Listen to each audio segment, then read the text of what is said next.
Welcome to Capitol View, our weekly look at the happenings inside and outside the Illinois State Capitol. I'm Jack Titchener sitting in for Jennifer Fuller this week. Our guests are Jerry Nowicki of Capitol News Illinois and Jason Pisha, the director of the UIS Public Affairs Reporting Program. Gentlemen, thanks very much for joining us. Thanks for having us.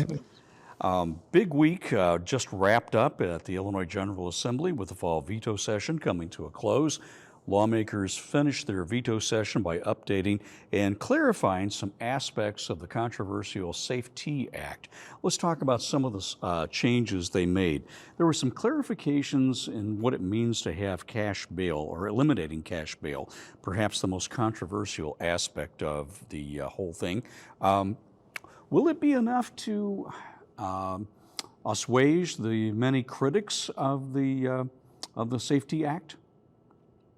I'll say, I don't know if it's about criticism at this point. It's just sort of, it's going to take effect less than a month now. And now the conversation sort of shifts to observing how it's working and what changes might be needed in the future. I think the governor even said at a news conference yesterday, he said we're going to listen to the Supreme Court and a task force that's been working on implementation of this. We're going to listen to states' attorneys to see how this is going as it moves forward. It certainly wasn't enough to assuage the Republicans. If you listen to them in floor debate, they said we didn't have too much of a role as we would have liked in crafting this legislation. No role, most of them said, but there was some acknowledgement that it did do more. It is more. It's closer to what Republicans would have wanted, even if it's still far away from what they would have wanted prior to these amendments having taken place. We can talk more about their involvement or lack thereof in a moment, but specifically, what were some of the key changes that were made to the SAFE-T Act? As you know, there were a lot of open questions on what this intent of the SAFE-T Act was when the bill was originally passed. That gave fire to the Republicans to, sort of fill in the blanks with some of their own theories on what would happen. And we heard a lot of those theories, come up during the election campaign as, ways to maybe try to frighten the electorate on what the SAFE-T Act was going to do. So, Democrats went back, proposed these amendments. They looked at clarifying, the amendment clarifies, the rules that the judges must follow when they are considering whether a defendant presents a danger to the public, which is, one of the main issues of the law. If the defendant poses a threat to the public, the judge does have the discretion to keep that person in jail awaiting trial.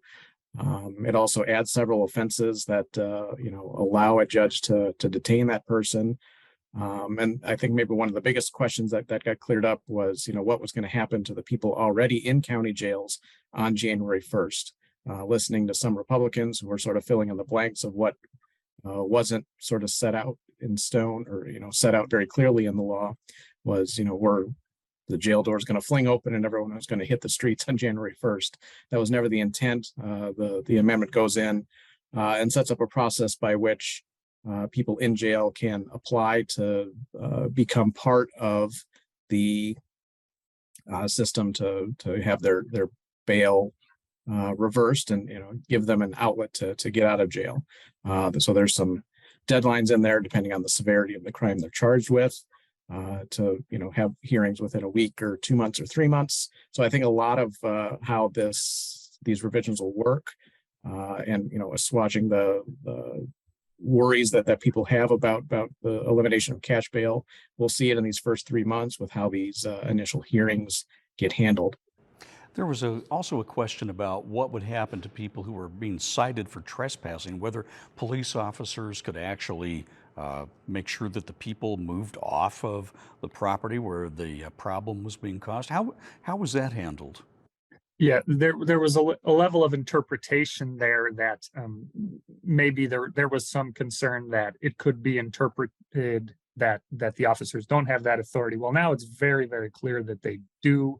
They can there's still a presumption of pretrial release in which the officers for cases below Class A misdemeanors sort of presume that, the first option is to cite them to be taken into court, but they still now have the ability. They probably did have the ability before, but now it's crystal clear in language that it says they may remove the person if they continue to break the law, which if you're a trespasser and you're trespassing, you're breaking the law until you're off of that property. So the police can remove them, and they can also remove them to alleviate anything that they believe in their discretion to be a threat to public safety. And that's the initial officer arrest part of it. What Jason was referring to was the circumstances when it enters the court process and when judges can revoke pretrial release. What's the impact on the legal system as a whole? You hear from many sectors out there that it's already overstressed, and this adds another overlay of complication to getting people moved through the system, particularly with public defenders. I'd say. Go ahead, Jerry. Okay, it's one of those things that's going to have to be studied because certainly the public defenders will be there for the first hearing, which is a new change under this law. So that's going to create, more circumstances where public offenders have to be in certain places, and a lot of the smaller counties maybe just contract with a local attorney that's handling that stuff. So it's going to be a big change there. And then the other side of the coin is for these individuals that are now being cited and released rather than having an initial bail hearing. The bill is designed to usher those people, those low-level nonviolent offenders, out of the system. They don't want them clogging up the courts, so they want to spend more time on the cases where someone's liberty is on the line, even though they haven't been convicted of a crime. They're simply just charged and they're awaiting trial. They want to have the public defenders in that circumstance, and they want to have a more robust hearing if someone's going to lose their freedom. Yeah, I will add that the bill that did the amendment that got passed last week, does create a new sort of a public defender grant program to train and hire lawyers to help out public defenders. We have remains to be seen how effective that'll be, and if it'll actually fill the need and fill the demand that with this increased workload, but we'll see. And it'll be up to future. There was no money allocated for that, so it's going to be up to future lawmakers to decide whether that money actually gets there. And Jerry, you pointed out quite rightly at the beginning of the discussion that there will be some tweaking that can be foreseen down the road, and that's not unusual when you're passing a major piece of legislation. You come back whenever you need to with trailer bills, so I imagine there may be some more work down the line for lawmakers on this. Yeah, I would think so. One of the things that came out, and we touched upon this a little bit earlier, was how House and Senate Republicans were very concerned that they were not part of the discussion process and what went into this amendment. Governor Pritzker, though, put it this way when he talked to me last week about the Safety Act. He said, well, we did have Republican states attorneys at the table, and they gave us an awful lot of input into what needed to be done. What does this say about the overall balance of power in Springfield, gentlemen, with Democrats solidly in the supermajority and, for now, Republicans solidly in the super minority?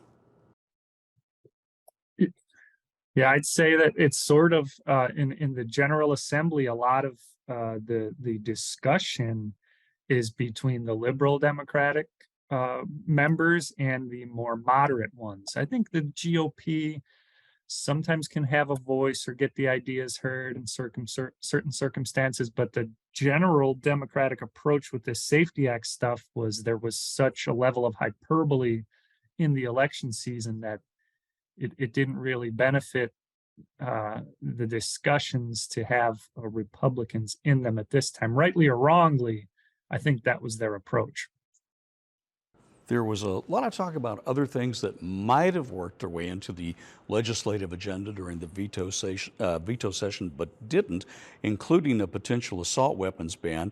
That did not come up for a vote. Governor Pritzker said last week he expects Representative Bob Morgan's bill banning assault weapons and high-capacity magazines and other things to come up for a vote, possibly as early as the lame duck session in January, but certainly in the regular session that starts after the new General Assembly is sworn in. Yeah, it'll be interesting to see the timing of that. You know, you mentioned in our earlier conversation here about, you know, Republicans having a seat at the table.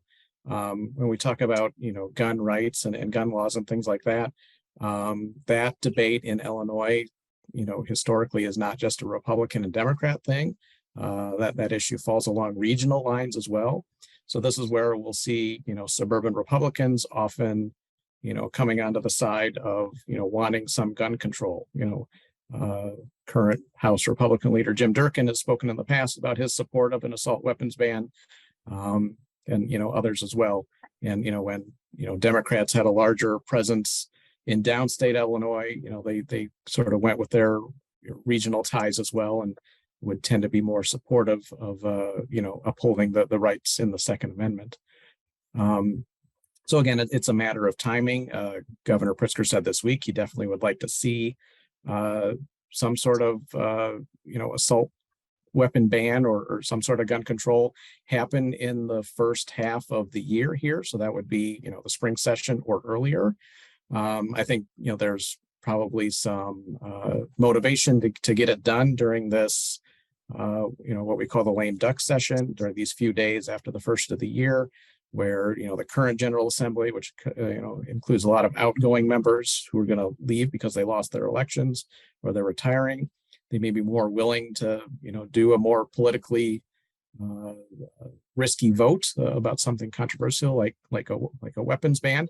And, you know, all the focus on that will probably be during that lame duck session. And, you know, if we wait till when the spring session starts a little later in January, you would think that, you know, other issues would start to sort of fill the attention spans of everybody. So, you know, it might be a good opportunity to get moving on this now and then, you know, work on the details later. Certainly a lot of political fault lines on that issue. You're right on that.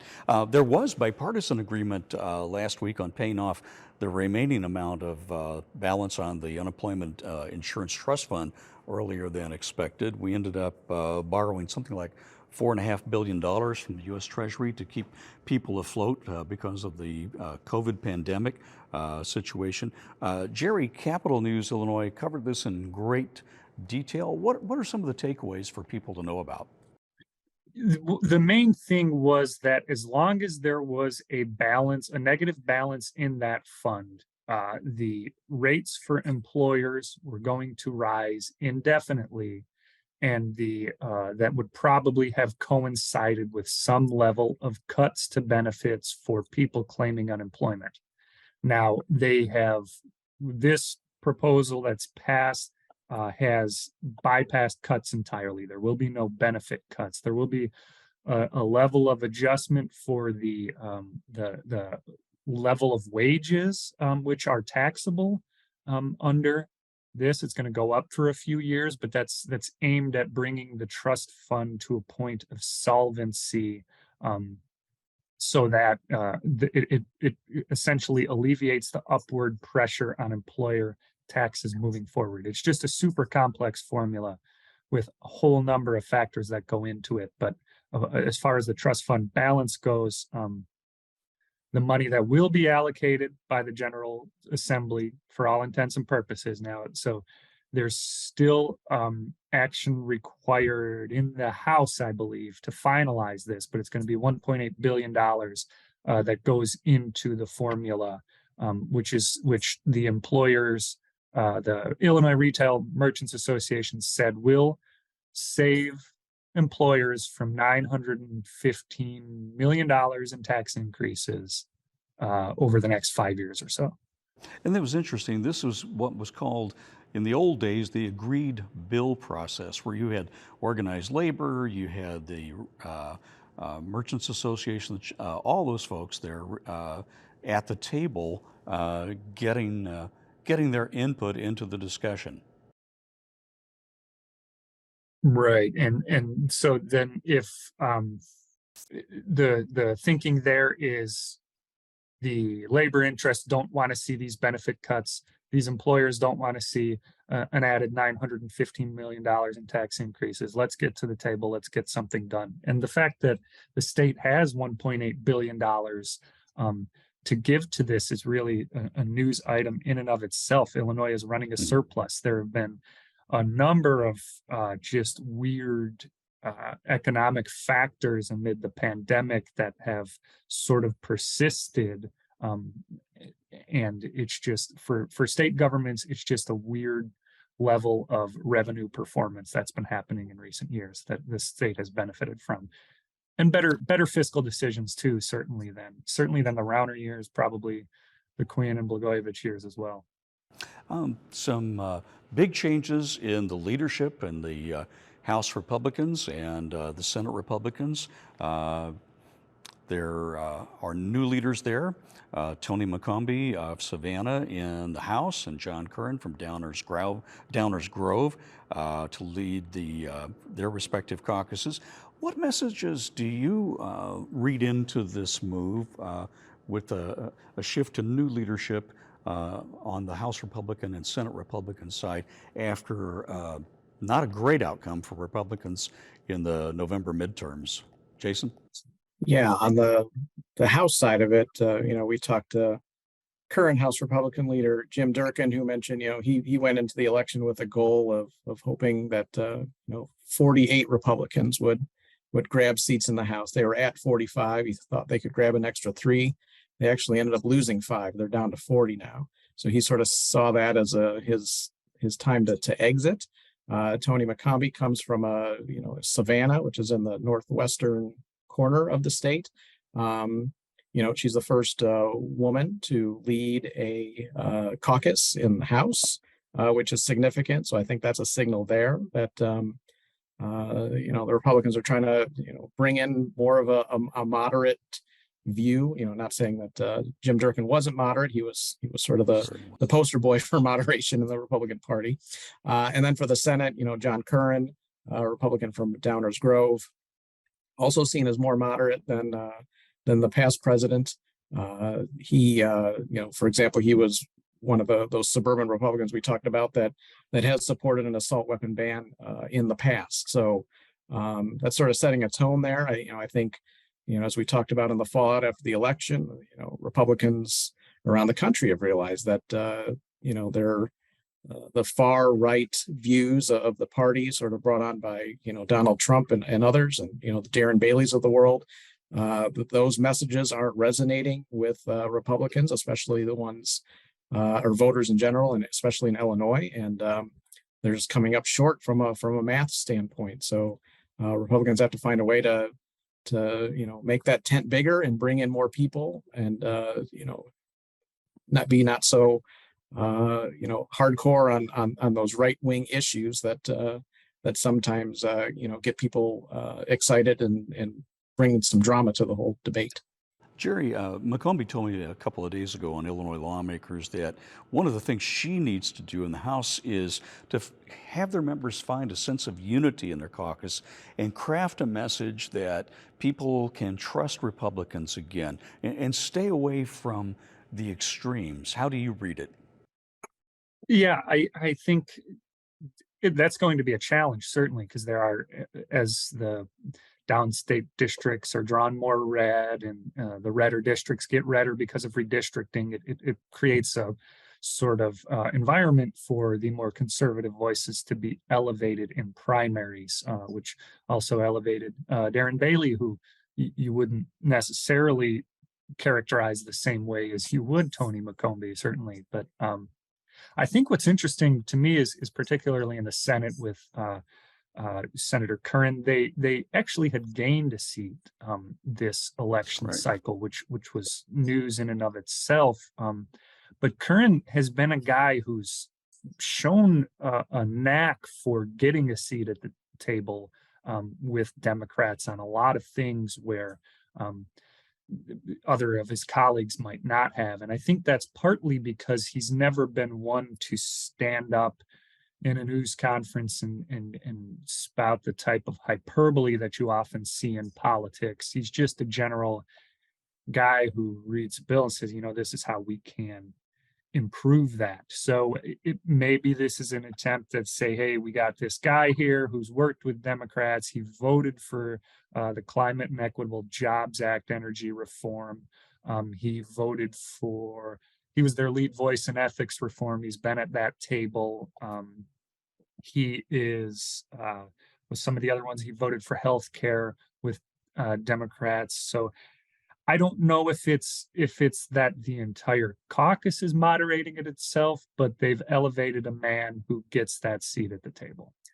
And Jason, we just saw in the last couple of days the departure of two Republicans, long-term Republicans, often seen as moderates in their party, who've decided to step down. Representative Tim Butler of Springfield, and more recently, Senator Jason Barrickman of Bloomington. How are you reading the tea leaves on their decisions to find something else to do in life? Yeah, we heard, Tim Butler of Springfield is going to go take a job with the Illinois Railroad Association. And Jason Barrickman hasn't said yet what he plans to do next, but did voice a desire to spend more time with his young children. He's a guy in his mid to late 40s and has worked in government a long time and wanted to move on. Like you said, both of those lawmakers have some moderate Republican bona fides behind them. Barrickman has in the past he was the lone Republican vote when it came to approving same-sex marriage in Illinois. He also was approving of the legalization of recreational use of marijuana. And Tim Butler, also, known for being very moderate, he sort of comes from that old school where, Republicans, Democrats can, fight about issues on the floor, but then, they can actually get together at the end of the day and have, a positive social relationship with some people across the aisle, where we don't see that so much today. We, more today is Republicans and Democrats just at their throats and out and out hating each other in some cases. Well, he certainly had a role model with Ray LaHood on that, and earlier Bob Michael, no question about that. Before we go, I want to ask about kind of a sea change at the Illinois State Supreme Court as a result of the midterm elections. A lot of changes there. What's your take on it, Jerry? Yeah, there's a lot of historic firsts that the court is seeing, partially because of appointments and partially because of the recent election. So it'll have a majority female court for the first time in its history, and that's by a 5-2 margin after Justice Mary Kay O'Brien and Elizabeth Rochford, two Democrats, each won their respective elections. And then it's also going to be a 5-2 Democratic majority on the court, which doesn't have too much bearing on the decisions, to be honest. If you look at all the decisions, there are very few of them that are decided on partisan lines. And the new Chief Justice, Mary Jane Tice, who's been on the court since 2010, told me in an interview recently that partisanship has zero bearing on how they all rule. And then the other thing, there will be 3 Black justices, the highest amount that have ever been on the court. That's Justice Neville, who's been on the court for a few years, Lisa Holder White, a recent appointment, and Joy Cunningham is also a recent appointment. And then the other side of the coin is 4 of the justices will all have served for less than 1 year, and that's a majority of the court. So a lot of turnover, a lot of interesting things to watch for that institution. Jason, about a minute left or so. Although politics shouldn't enter into it, a lot of people watch the Supreme Court's makeup, particularly for issues like the future of pension benefits in the state. Yeah, if you do look at the stats, many of the Supreme Court's decisions are, blowouts, 7-0 and, really not close, or 6-1. But yeah, I think the reason, political types get so excited about the political makeup of the court are those big issues like pensions, or, the occasional gun control bill that might go all the way up to the Supreme Court. So the political people like to have that, sort of fail safe in there to make sure that their people are on the court and will vote their way when it comes down to it. And we're going to have to leave it right there, Jason. And Jerry, thank you so much for taking time out for this episode of Capitol View.